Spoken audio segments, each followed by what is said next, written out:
ध्यान से ऑब्जर्व करो बेटा, हमने पहला जो कंस्ट्रक्शन ऑफ रिकॉम्बिनेंट डीएनए किया उसमें हुआ ये कि हमें कुछ बैक्टीरिया में एंटीबायोटिक रेजिस्टेंस मिला। वो जो एंटीबायोटिक रेजिस्टेंस बैक्टीरिया है उसके अंदर हमने प्लाज्मिड ढूंढ के निकाला। वो प्लाज्मिड एंटीबायोटिक ससेप्टिबल बैक्टीरिया के प्लाज्मिड से बड़े थे या छोटे थे? बड़े थे। तो वहां पे कुछ एडिशनल ऐसा सेगमेंट था, शायद वो सेगमेंट ही क्या प्रोवाइड कर रहा होगा? एंटीबायोटिक रेजिस्टेंस प्रोवाइड कर रहा होगा। तो हमने कॉमन पार्ट छोड़ के अनकॉमन पार्ट के ऊपर फोकस किया। अनकॉमन पार्ट इतना निकला कि और यही पार्ट शायद एंटीबायोटिक रेजिस्टेंस जीन है, ऐसा हमें लगा। और इसीलिए हमने जो प्लाज्मिड है उस प्लाज्मिड को कट करने का डिसाइड किया। पर्टिकुलर लोकेशन पे पर्टिकुलर मैनर से, पर्टिकुलर लोकेशन पे पर्टिकुलर मैनर से कट करने का जो प्रॉपर्टी है वो प्रॉपर्टी रखने वाला एंजाइम, यानी कि कौन सा एंजाइम बेटा? Restriction endonuclease. रेस्ट्रिक्शन एंडोन्यूक्लियस का हमने यूज किया, इस प्लाज्मिड को हमने कट कर दिया, हमने एंटीबायोटिक रेजिस्टेंस जीन साइड में निकाल लिया। बट अभी तक ये एंटीबायोटिक रेजिस्टेंस जीन ही है, ये प्रूव हुआ था क्या? नहीं हुआ था। इसे हमें उल्टा प्रूव करना था। अब इसे हमें प्रूव करने के लिए ऐसे बैक्टीरिया में ऐड करना पड़ेगा जो पहले से एंटीबायोटिक कैसा है?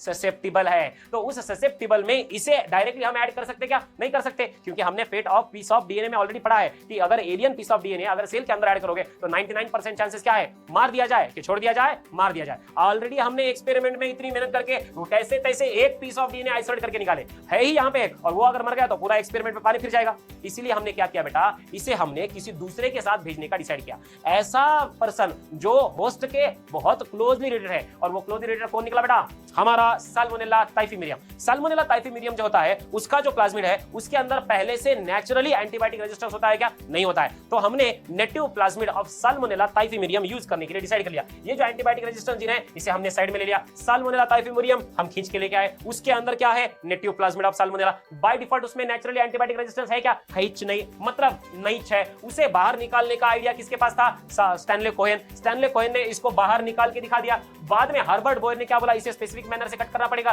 क्योंकि अगर इसे स्पेसिफिक मैनर से कट किया है और इसे अगर यहां पे हमें बिठाना है तो इसे भी हमें उसी सेम रेस्ट्रिक्शन एंडोन्यूक्लियस से ही कट करना पड़ेगा, क्योंकि particular restriction endonuclease cuts at a particular position with a particular manner. इसलिए सेम रेस्ट्रिक्शन एंडोन्यूक्लियस यूज करना कंपलसरी था। सेम रेस्ट्रिक्शन एंडोन्यूक्लियस को बुला लिया, उसने यहां पे कट कर दिया। जैसे ही इसने यहां पे कट कर दिया, जो वांटेड सेगमेंट था वो साइड में आ गया, अनवांटेड सेगमेंट साइड में चला गया। अब ये जो सेगमेंट है वो उसे कैरी करने वाला है।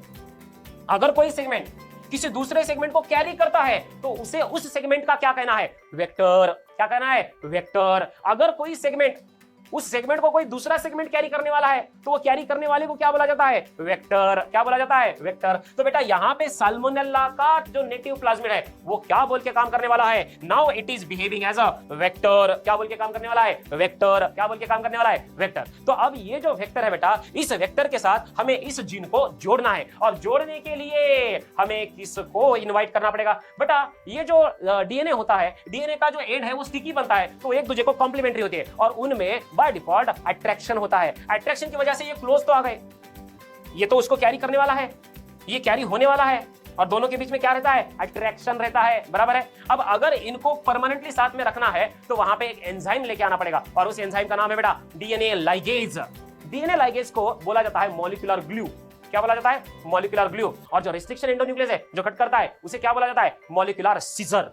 क्या बोला जाता है? Molecular scissor. तो मॉलिक्यूलर सीजर से कट किया, मॉलिक्यूलर ग्लू से जोड़ दिया। जैसे ही जोड़ दिया एक नया कॉम्बिनेशन बना। अब ये जो नया कॉम्बिनेशन बना उसे हमने क्या बोला बेटा? Recombinant plasmid. उसे हमने क्या बोला? Recombinant plasmid. इस तरह से नया डीएनए तो सिंथेसाइज हो गया। अब नया डीएनए सिंथेसाइज हो गया है, इस डीएनए के अंदर वो एंटीबायोटिक रेजिस्टेंस प्रॉपर्टी आई कि नहीं वो हमें कब समझेंगे? जब हमें इसे किसके अंदर ऐड करने आएगा? जब हम इसको ऐड करेंगे हमारे होस्ट के अंदर, और यहाँ पे होस्ट कौन है बेटा? E coli. इसीलिए हमने अब इसे ई कोलाई में ऐड करने के लिए डिसाइड कर दिया। ई कोलाई को बुलाया गया, ये आ गया हमारा होस्ट, यानी कि कौन? E coli. ये जो एंटीबायोटिक रेजिस्टेंस जीन वाला जो रिकॉम्बिनेंट प्लाज्मिड है वो किसी दूसरे स्पीशीज के अंदर ऐड करना है।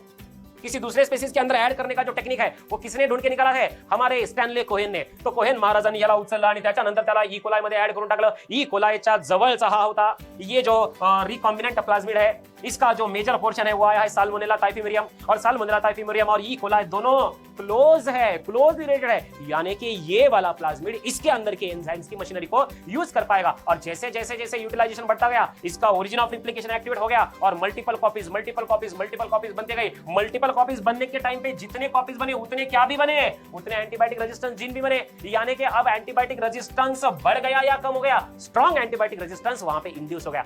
इन this way the first recombinant DNA was successfully created by our scientist, कौन कौन, Stanley Cohen and Herbert Boyer. और बायोटेक्नोलॉजी की एक नई बुनियाद इस दुनिया के सामने रख दी बेटा, और इस तरह से रिकॉम्बिनेंट डीएनए टेक्नोलॉजी इस दुनिया में फ्लरिश होना शुरू हो गई।